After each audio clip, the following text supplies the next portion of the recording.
Hello everyone, welcome to this amazing platform of our channel Panisha for Competitive Examinations and I am Piyush। तो इस particular session में हम बात करेंगे कि आपका FCI AG3 के लिए ज्योग्राफी के क्या क्या इंपॉर्टेंट टॉपिक्स हैं और इसके अलावा आपका जो ई बुक की अपडेट है वो भी दे देता हूँ। ये आपका एक ई बुक की ही स्निपेट है। इसमें बेसिकली हम इसमें जो आपकी ई बुक है ना, एक बार उसकी अपडेट देता हूँ जो हम कवर करने वाले थे। इस ई बुक का नाम होगा द गोल्डन बुक, ठीक है। और इसको यार बहुत मेहनत से बनाया है। इसमें हमने थ्योरी पूरी डाली हुई है, एनसीईआरटी के क्विक नोट्स डाले हुए हैं, कुछ स्निपेट्स डाले हुए हैं पेनेशिया ज्ञान के फॉर्म में, जो कि आपके कुछ एग्जाम्स में पूछे गए हैं रिसेंटली या फिर आगे पूछे जा सकते हैं। तो बहुत सारी चीज़ें डाली हुई हैं, एमसीक्यूज जो एनसीईआरटी के बेसिस पे हैं, सारे के सारे फ्रेशली प्रिपेयर्ड है, ठीक है। ऐसा नहीं है कोई कहीं से उठा के डाल दिया। उससे सारी चीज़ें देख करके एनसीईआरटी से जो क्वेश्चंस फ्रेम किए गए हैं वो इसमें दिए जाएंगे। आपका जो हिस्ट्री है ना, उसके ही अगेन 900 के लमसम क्वेश्चंस होंगे। ज्योग्राफी के आपके अराउंड 600 के ऊपर 700 के लमसम क्वेश्चंस हैं। तो जहाँ से जो इंपॉर्टेंट चीज़ें बन रही हैं, इकोनॉमी हो गया, इकोनॉमिक्स में आपका जो एफसीआई का पार्ट है, एफसीआई के बारे में ना आपको एनसीईआरटी में मिलेगी कुछ कुछ चीज़ें। 8th क्लास तक तो एनसीईआरटी में नहीं है इकोनॉमिक्स, बट जो प्रॉपर इकोनॉमिक्स आपकी इंक्लूड की गई है एनसीईआरटीज में, तो वो 9th क्लास से की गई है। लेकिन वहाँ पे कई चीज़ें हैं जो एफसीआई से रिलेटेड हैं, ऑर्गेनाइजेशन से रिलेटेड हैं, फूड सिक्योरिटी से रिलेटेड है, तो उसके ऊपर भी हमने अलग से ध्यान दिया है। उसके ऊपर आपको नोट्स प्रोवाइड भी किए गए हैं इसमें, तो उनके ऊपर भी एमसीक्यूज़ हैं। अराउंड आपको इकोनॉमिक्स में भी 700 के ऊपर एमसीक्यूज़ देखने को मिलेंगे, सारी थ्योरी भी देखने को मिलेगी। हाँ, जनरल साइंस पे अभी आपका काम चल रहा है तो वो भी हो जाएगा। अच्छा, दूसरा कि इसका जो एप्लीकेशन है, जिस जहाँ से आप इस ई बुक को एक्सेस कर पाओगे, वो आपको जल्दी ही प्रोवाइड करवा दिया जाएगा। उसको अभी मैं प्रिपेयर करवा रहा हूँ। ये टेक्निकल चीज़ों में थोड़ा सा टाइम लग जाता है। बाकी अगर मैं आपको बताऊँ तो हिस्ट्री, ज्योग्राफी, इकोनॉमिक्स, ये तीनों चीज़ें ऑलरेडी प्रिपेयर्ड हैं। इकोनॉमिक्स से कुछ और क्वेश्चंस पे मैं अभी गो थ्रू करूँगा, क्योंकि और हर चीज़ यहाँ पे आपका 2 से 3 बार मैंने खुद चेक की है, खुद ही मैंने बनाई है, सारे क्वेश्चंस को फ्रेम किया है, रीचेक किया है, तो एरर कहीं भी नहीं है ना? एरर का आपका जो प्रॉब्लम है वो इसमें नहीं रहेगा। तो ये चीज़ें हैं। फिलहाल अगर हम ज्योग्राफी की बात करें तो ज्योग्राफी में आपको क्या मेजर चीज़ें कवर करनी है। एनसीईआरटी के देखो, जो भी आपकी थ्योरी होगी ना आपकी ई बुक में, वो इस तरीके से मिलेगी। एनसीईआरटी के क्विक नोट्स होंगे, उसके इंपॉर्टेंट क्वेश्चंस होंगे। इसके अलावा आप देखोगे अगर, तो हमने जैसे कि ये आपके पूरी एक थ्योरी का पार्ट हो गया, जो भी इंपॉर्टेंट थ्योरी आपकी आ सकती है, क्वेश्चंस इसके आ रहे हैं। और वैसे ही जो थ्योरी है ना, ये हमने वैसे ही कवर की है जो एग्जाम्स में पूछी जा सकती है। ऐसा नहीं है कि सोलर सिस्टम है, सोलर सिस्टम के ऊपर अब ज़्यादा क्वेश्चंस नहीं आते हैं, तो उसको भरमार करने की इतनी ज़्यादा ज़रूरत नहीं है, है ना? एनसीईआरटी में भी बहुत ज़्यादा पार्ट सोलर सिस्टम का नहीं दिया है, जैसा कि अदर बुक्स में दिया जाता है। तो जिन चीज़ों पे एनसीईआरटी फोकस करती है, जहाँ से ज्योग्राफी के क्वेश्चंस आते हैं आजकल, उन चीज़ों पे हमने ज़्यादा फोकस किया है, राइट? और आपको यहाँ पे क्या होगा कि हर क्वेश्चन के बाद में आपको यहाँ पे मैं बोल रहा हूँ क्वेश्चन, यहाँ पे आपको कुछ कुछ थ्योरी के बाद में या पेनेशिया ज्ञान के फॉर्म में जो अदर थोड़े स्निपेट्स होते हैं, कुछ इंपॉर्टेंट चीज़ें होंगी जहाँ से फैक्ट से क्वेश्चन आ सकते हैं, वो भी आपकी इंक्लूड किए गए हैं, ठीक है। वहाँ पे आपको पेनेशिया ज्ञान का छोटा छोटा स्निपेट मिलेगा। हर आपका हर सेक्शन में ऐसा देखने को मिलेगा। तो ये चीज़ें हैं यार। और आपको बहुत कुछ यार मिलेगा, ठीक है। इस ई बुक में अगर आप चीज़ें कर लोगे, इसके अलावा कुछ और करने की ज़रूरत नहीं होगी। जो जो चीज़ें आपने कमेंट करी थी ना कि सर ये कर लें, बस ये ई बुक से पढ़ लेंगे तो हो जाएगा क्या, pre plus mains phase 1 phase 2 दोनों हो जाएंगे। हाँ, इससे अगर आप फेज़ 1 और फेज़ 2 दोनों के लिए करोगे तो फेज़ 1 प्लस 2 दोनों ही इस बुक से कवर्ड हो जाएंगे। इस तरीके से ही इसको प्लान किया गया है। बाकी जनरल साइंस का सेक्शन जो है, उसमें ये बोला गया है, स्टार्टिंग का जो फेज़ 1 है उसमें आपका 8th तक की एनसीईआरटी से पूछा जाएगा, और जो मेंस का पेपर यानी कि फेज़ 2 का होगा, उसमें 10th तक की एनसीईआरटी से पूछा जाएगा। तो आपको हम फेज़ 1 के लिए 8 तक का जो अब ये जो आपकी बुक है ना, ये भी अलग-अलग फेजेज़ में है। हमने हिस्ट्री के 3 फेज़ बनाए हुए हैं, हिस्ट्री का फेज़ 1, फेज़ 2, फेज़ 3। और आपका फिर आएगा इसके बाद क्वेश्चंस जो भी इंपॉर्टेंट हैं हिस्ट्री के from NCERT point of view, या फिर जो भी आ सकते हैं। फिर एनसीईआरटी के ही जितने क्वेश्चन तोड़ मरोड़ के बनाए जा सकते हैं ना, सारे बनाए हुए हैं। फेज़ 1 की आप थ्योरी पढ़ो, फेज़ 1 के क्वेश्चंस करो, फेज़ 2 की थ्योरी पढ़ो, फेज़ 2 के क्वेश्चंस करो, फेज़ 3 की थ्योरी पढ़ो, फेज़ 3 के क्वेश्चंस करो। इतना कर लिया, हिस्ट्री आपकी पूरी कवर हो जाएगी। इसके अलावा हमने यहाँ पे पेनेशिया ज्ञान कह लो या बोनस पार्ट कह लो, वहाँ पे हमने बोनस पार्ट हर एक सेक्शन के बाद दिया हुआ है। हिस्ट्री कंप्लीट हो जाएगी, उसका आपको बोनस सेक्शन मिलेगा, जहाँ पे हमने ऐसा थ्योरी पार्ट कवर किया है जिससे कि आपके जो और कॉम्पिटिटिव एग्जाम्स होते हैं ना, लाइक अभी आपका एसएससी सीजीएल का एग्जाम आ रहा है, तो वहाँ पे भी आपका जो पार्ट है वो भी कवर हो जाए। थोड़ा एनसीईआरटी से एक्स्ट्रा चीज़ें जो है वो हमने बोनस पार्ट में डाल दिया है शॉर्ट नोट्स के अलावा भी, ठीक है? तो ये भी कवर हो जाएगा। फिर ऐसा ही हमने ज्योग्राफी के साथ किया है, ज्योग्राफी की जो थ्योरी है वो एक बार कवर कर दी, फिर इसके जो क्वेश्चंस हैं वो हमने सेट 1, सेट 2, सेट 3 में कवर किए हैं। एंड इसके बाद इसका बोनस पार्ट भी आपको दिया जाएगा, बोनस थ्योरी अलग से दी जाएगी ज्योग्राफी की, सेम पार्ट आपका इकोनॉमिक्स के साथ किया गया है। तो जनरल साइंस में क्या करेंगे, पहले आपको 8th तक का अलग-अलग फेजेस में, यानी कि 2-3 फेज में 8th तक की जो थ्योरी है और उसके क्वेश्चंस हैं वो कवर करवा देंगे। फिर 9th 10th का आपको पार्ट अलग से इसमें ऐड ऑन कर दिया जाएगा, ठीक है? तो ये चीज़ें हैं। आई होप आपको ये ई बुक वाली कहानी तो समझ आ गई होगी कैसे क्या हम कवर कर रहे हैं। तो यार बहुत एक्सटेंसिवली इसके ऊपर काम किया है। अब देखो इतना टाइम लगाया है ना मैंने कि अभी तक जितने भी दिन गए हैं जब से मैंने अनाउंस किया है इस ई बुक को, डेली का डेली 12 आवर्स के लमसम इसके ऊपर ही जा रहा है, ठीक है? मैं आई गेस 1 वीक का जो छुट्टी का टाइम है ना वो पता भी नहीं चला है कब इसके ऊपर चला गया।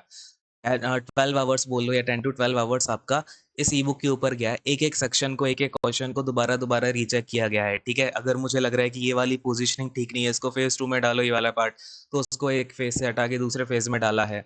तो ये सब चीज़ें यार की गई हैं। बाकी एक बार टॉपिक्स को बताता हूँ ज्योग्राफी में आपको और क्या क्या करना है।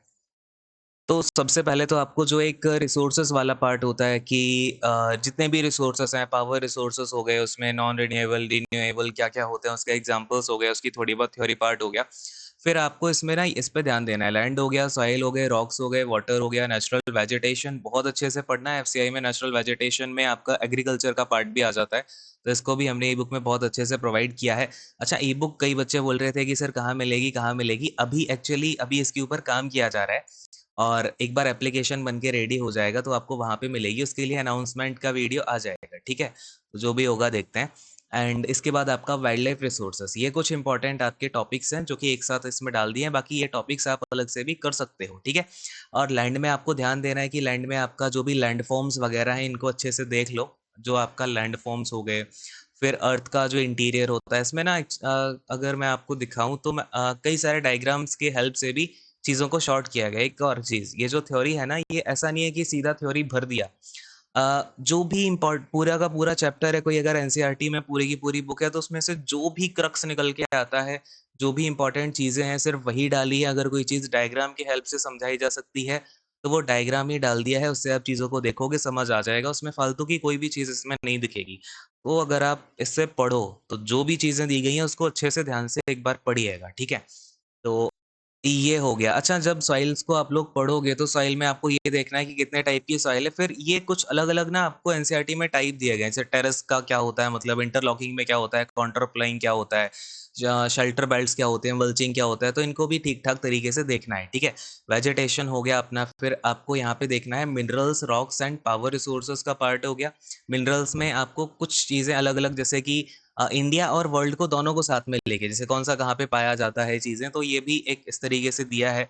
और रॉक्स वगैरह हो गया, पावर रिसोर्सेस हो गए, तो ये है। और फिर अपना ये एग्रीकल्चर का पार्ट, ठीक है? एग्रीकल्चर का पार्ट अच्छे से देख के जाना, क्योंकि एफसीआई का जो एग्जाम होता है या फिर आपका जो नाबार्ड वगैरह का एग्जाम होता है, इनमें थोड़ा सा एग्रीकल्चर का पार्ट आ जाता है। और अगर आपका एनसीईआरटी में दिया है अलग से एग्रीकल्चर का पार्ट तो आपको अच्छे से पढ़ के जाना ही चाहिए, ठीक है? और इसमें ज़्यादा कुछ नहीं, बस थोड़ा सा हमने टेबल्स वगैरह डाल के इसको कर दिया, जितना मेजर पार्ट है, ठीक है? जो मेजर चीज़ें हैं वही आपको करनी है। एंड जैसे एटमॉस्फेरिक लेयर्स हैं तो इसको हमने डायग्राम की हेल्प से और टेबल की हेल्प से करा दिया है। फिर आपका लेयर्स ऑफ अर्थ हो गए, तो ये सारी की सारी चीज़ें आपको करनी है, ठीक है? कोर मेंटल ट्रांसपोर्ट हो गया, थोड़ा सा ट्रांसपोर्ट का पार्ट जो एनसीईआरटीज वगैरह में गिवन है। ग्रासलैंड्स का पार्ट जो है आपका पूछा जा सकता है। फिर आपका डेजर्ट में किस तरीके से क्या क्या डेजर्ट हैं आपका, वर्ल्ड को लेके, इंडिया को लेके कितने टाइप के डेजर्ट होते हैं, क्या चीज़ें हैं, ये पैनेशिया ज्ञान मैंने आपको बोला है। बीच बीच में ये पैनेशिया ज्ञान आपको मिलेगा, जहाँ भी जो भी चीज़ें इंपॉर्टेंट बनती है ना, वो वहाँ पे आपका डाला गया है।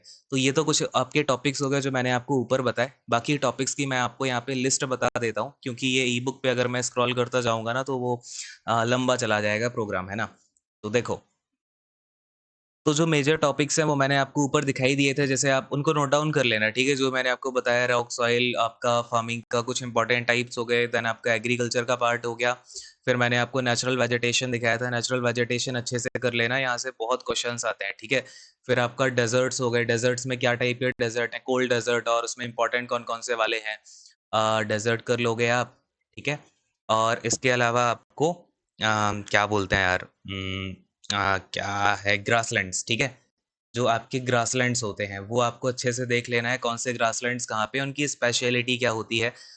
इसके अलावा आपको थोड़ा-सा जो पार्ट है वो ये देखो, ये जो इसमें आपका सोलर सिस्टम का पार्ट हो गया या फिर हीट ज़ोन्स हो गए। अब देखो यहाँ पे आपको क्या करना है, ऊपर वाले जो मैंने आपको टॉपिक दिखाए वो तो कर ही लोगे, फिर रॉक्स, माउंटेन्स ऊपर दिखा दिए हैं।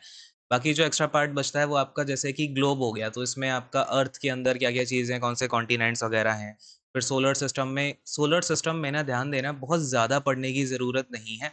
सिर्फ़ आपको इसमें इम्पोर्टेंट चीज़ें देखनी है जो आपको एनसीईआरटी पॉइंट ऑफ व्यू से ठीक-ठाक दिखेंगी। जो और बुक्स है ना उसमें बहुत ज़्यादा दिया जाता है सोलर सिस्टम के ऊपर, तो कई बच्चे सोलर सिस्टम को ही पढ़ते बैठ जाते हैं। बट इससे क्वेश्चंस बेसिक से ही आते हैं, ठीक है? बहुत ज़्यादा टफ नहीं आते। फिर इसमें आपको ग्लोब से जो है लैटीट्यूड, लॉन्गिट्यूड का बेसिक्स वगैरह देख लेना है। एंड इसके अंदर आपका हीट ज़ोन्स भी आ जाते हैं, ठीक है? हीट ज़ोन्स हो गए, ठीक है?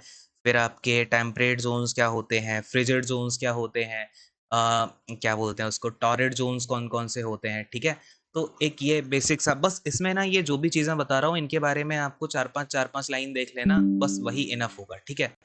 ये हो गया। अम फिर आपको इसमें जो चीज़ थोड़ा-सा ध्यान से देखनी है वो है आपका डोमेन ऑफ अर्थ, ठीक है? जो डोमेन ऑफ अर्थ है, डोमेन ऑफ अर्थ ये थोड़ा-सा आपको ध्यान से देखना है। और लैंडफॉर्म्स वाला पार्ट मैंने आपको बता ही दिया, तो लैंडफॉर्म्स आपको थोड़े ठीक-ठाक देखने हैं। इसके बाद आपको इंडिया के बारे में अच्छे से पढ़ लेना है, जैसे कि इंडिया की ज्योग्राफिकल लोकेशन क्या है, उसकी इम्पोर्टेंस क्या होती है, ठीक है? इसके बाद इंडिया के जो भी नेबर्स वगैरह हैं, तो ये ज्योग्राफिकल जो इम्पोर्टेंस है अपने नेबर्स की वो क्या है, मतलब किस तरीके से इंडिया के जो नेबर्स हैं वो प्लेस्ड हैं, इसे आप मैप की हेल्प से करोगे तो बहुत अच्छे से समझ में आएगा। कंपैरिजन आपको देखना है कि इंडिया का जो इसके नेबर्स हैं उसके साथ ज्योग्राफिकल अगर हम उस पे देखें बेसिस पे, तो कंपैरिजन किस तरीके से है। फिर कोस्ट लाइन्स क्या है इंडिया की, ठीक है? कोस्ट लाइन्स हो गई, लैंड लाइन्स हो गई, ईस्ट कोस्ट, वेस्ट कोस्ट के बारे में एक बार अच्छे से देख लेना, क्योंकि मैंने आपको बताया भी था, जब बजट आता है ना, तो बजट काफ़ी इंपॉर्टेंट रोल प्ले करता है। बजट में हम जब बात करते हैं ना पीएम गति शक्ति की, तो पीएम गति शक्ति जो है वो ऐसा मॉडल है जो कि पूरे के पूरे इंडिया को कवर कर रहा है, तो हमें इंडिया की पूरी ज्योग्राफिकल लोकेशन पता होनी चाहिए, इंक्लूडिंग कोस्टल प्लेन्स वगैरह, है ना? कोस्ट बोले तो बस ईस्ट कोस्ट और वेस्ट कोस्ट के बारे में जो भी इंपॉर्टेंट चीज़ें हैं बस वही देखनी है, ऐसा नहीं है कि बहुत अंदर घुस के जाना है ना? तो ये चीज़ें हैं यार ज्योग्राफी में, अगर कोई डाउट आता है तो कमेंट सेक्शन में छोड़ देना। एंड फिलहाल तो इस सेशन को एंड करता हूँ। Thank you so much, God bless you all, take care and bye bye. Okay.